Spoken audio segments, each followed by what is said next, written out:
गरीब की शादी। शशि की सौतेली माँ ने उसकी शादी की तो बड़े घर में, लेकिन पति कोई काम न करता। आप ससुर जी के साथ काम पर क्यों नहीं जाते? हाँ जाऊंगा, लेकिन कल से। आज जरा मैं दोस्तों के साथ घूमने जा रहा हूँ। शशि के 2 बच्चे होते हैं, लेकिन रमेश का हाल वैसा का वैसा ही रहता है। एक दिन, सुनिए ना, बच्चा रो रहा है, इसके दूध के लिए पैसे नहीं है। अरे तो पिताजी से ले लो ना। क्यों? अगर आप में कमाने की क्षमता नहीं थी तो शादी क्यों की? तभी घर आई बड़ी ननद बोल पड़ती है। आहा, तुम्हारी माँ को साफ साफ कह दिया था कि लड़का ना कमाता है ना कभी कमाएगा। हम 4 बहनें हैं इसका ख्याल रखने के लिए, और पिताजी का इतना सारा पैसा, तुम्हें किस चीज की कमी रखी है? लेकिन थोड़े ही सालों में तकदीर बदल जाती है। शशि का ससुराल गरीब हो जाता है। सब बिकने के बाद शशि अपने पति, बच्चे और सास के साथ किराए के मकान में आ जाती है। मैं कोई नौकरी करना चाहती हूँ दीदी। अरे इतने बड़े घर की बहू थी शशि, तुम नौकरी करोगी? नहीं नहीं नहीं नहीं। नहीं करूंगी तो घर कैसे चलेगा? बच्चों को भी तो पालना है ना। तभी शशि का भाई आ जाता है। शशि, ये ले राशन का सामान, किसी भी तरह की कोई भी जरूरत हो तो बताना। भाई, अब मैं नौकरी करूंगी। देख बहन, वैसे तो मैं तेरे साथ हूं, लेकिन हाँ, मैं ये भी चाहता हूं कि तू अपने पैरों पर खड़ी हो जा। शशि को एक प्ले स्कूल में छोटे बच्चों को संभालने की नौकरी मिल जाती है। एक दिन, शशि, मेरे स्कूल को अब तुम संभाल लो, मैं कुछ दिनों के लिए अपने बेटे के पास जा रही हूँ। लेकिन प्ले स्कूल अकेले मैंने कभी नहीं संभाला है। अब ये सब मैं नहीं जानती, इतने महीनों में तूने जो देखा बस पूरे आत्मविश्वास के साथ उसे करना। शशि नीलम के जाने के बाद पूरे 1 महीने उसका स्कूल अकेले संभालती है, और फिर एक दिन आता है जब वो अपना खुद का स्कूल भी खोल लेती है। वाह शशि, तुमने आज मेरा सर गर्व से ऊंचा कर दिया। तुम्हारा यही आत्मविश्वास तुम्हें बहुत आगे ले जाएगा। नीलम, बहुत आगे जाने की चाह नहीं है, बस ये छोटा सा स्कूल मेरे बच्चों की अच्छी शिक्षा में मेरी मदद करे, यही मैं चाहती हूँ। शशि थोड़े थोड़े पैसों से ही अपना परिवार पाल रही थी। एक दिन उसके घर उसकी बड़ी ननद आती है। अरे भाभी, घर में कूलर तो लगा लेती, मेरी माँ को कैसे पंखे में लिटा रखा है? अरे तो शशि कौन सा एसी लगा कर सो रही है? वो भी तो यहीं रहती है ना मेरे पास। ज्यादा यहाँ आकर मेरी बहू को परेशान ना किया करो। हाँ, मुझे भी शौक नहीं है इस छोटे से घर में आने का। मैं तो बस ये बोलने आई थी कि मेरे बेटे की शादी है तो ननिहाल का जो नेग होता है वो ले आना।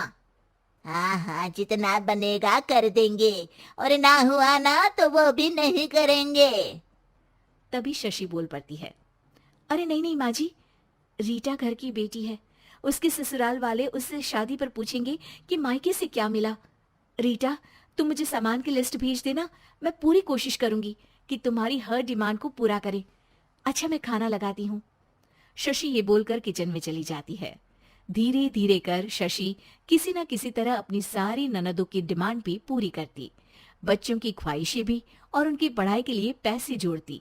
एक दिन जब शशि का बेटा 12वीं पास करके आता है। माँ, अब तुझे काम करने की जरूरत नहीं है, मैं अब कोई ना कोई नौकरी करके पढ़ाई भी साथ कर लिया करूंगा।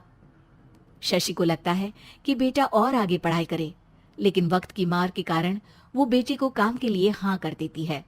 अब बेटा एक बैंक में चपरासी बन जाता है। लड़का देखने में तो बड़ा अच्छा है, अंग्रेजी भी पटर पटर बोलता है, फिर चपरासी क्यों?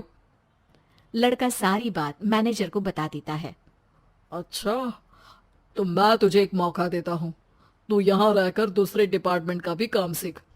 अगर तू किसी एक का भी काम अच्छे से सीख गया तो मैं तुझे यहाँ टेबल चेयर में बैठने वाली नौकरी दे दूंगा। लेकिन एक दिन शशि की ननद उसे फोन करती है। अरे भाभी, देखो, मायका तो मेरा तुम लोगों से ही है। मैंने आपके बेटे और मेरे भतीजे प्रदीप के लिए यहाँ एक नौकरी देखी है, पूरे 5,000 मिलेंगे। वैसे करता ही क्या है, चपरासी ही तो है ना। कोई बात नहीं रीटा, मैं उसे इस शहर के बाहर नहीं भेजना चाहती हूँ, बाकी वो शाम को आएगा तो मैं पूछ लेती हूँ। वहीं प्रदीप मैनेजर की बात से खुश हो जाता है और मैनेजर के काम पर ही नजर रखने लगता है। वो उनकी तरह के पेपर पढ़ता, काम करता और आने वाले लोगों की बातें सुनता। एक दिन बैंक में ऑडिट वाले आते हैं। ये गलत है, पूरी बैलेंस शीट नहीं मिल रही है, कहीं ना कहीं गड़बड़ है। ए मैनेजर, क्या करते हो? बैंक के पैसों का हिसाब सही नहीं है। मैनेजर के पसीने छूट जाते हैं। तभी प्रदीप वहां जाता है। अब क्या मैं ये बैलेंस शीट देख सकता हूँ? अरे बेटा मजाक नहीं, जाओ पानी लेकर आओ एक गिलास। प्रदीप मैनेजर को पानी लाकर देता है और फिर ऑडिटर से कहता है, देखिए सर, मैं आपको बता सकता हूँ कि कैसे बैलेंस शीट को आप लोग गलत तरीके से जोड़ रहे हैं। ऐसा बोलकर प्रदीप एक एक कर सारे डाउट क्लियर कर देता है। अरे हाँ, ये तो पॉइंट हमने देखे ही नहीं थे। गुड, कौन है ये बच्चा? तभी मैनेजर बोल पड़ता है। अब हमारे यहाँ अकाउंट में नया आया है। ऑडिटर के जाने के बाद, वाह प्रदीप, आज तो तुमने मेरी नौकरी बचा ली। और आपने भी तो मेरी नई नौकरी लगा दी अकाउंटेंट की। बस फिर क्या था, प्रदीप ने एक बार जो सफलता की सीढ़ी चढ़ी, बस चढ़ता ही चला जाता है। फिर एक दिन शशि की ननद, अरे भाभी कैसी हो? घर को तो बड़ा ही सुंदर चमका रखा है।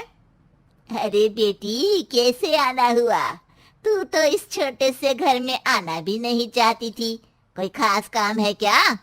अब हाँ, वो माँ, मेरा जो मजला बेटा है ना, वो अकाउंट से पढ़ाई कर रहा है, तो प्रदीप से बोलकर उसकी भी कहीं अच्छी नौकरी लगा दो ना। सास और शशि समझ जाते हैं कि कैसे पैसे आते ही लोगों के बात करने के तरीके से लेकर रिश्ते निभाने तक में बदलाव आ जाता है। उम्मीद है कि आपको हमारी ये कहानी पसंद आई होगी। कृपया हमारे चैनल को सब्सक्राइब करें और सभी अपडेट्स के लिए बेल आइकन जरूर क्लिक करें। और हाँ, वीडियो लाइक और शेयर करना मत भूलिएगा। Bye bye.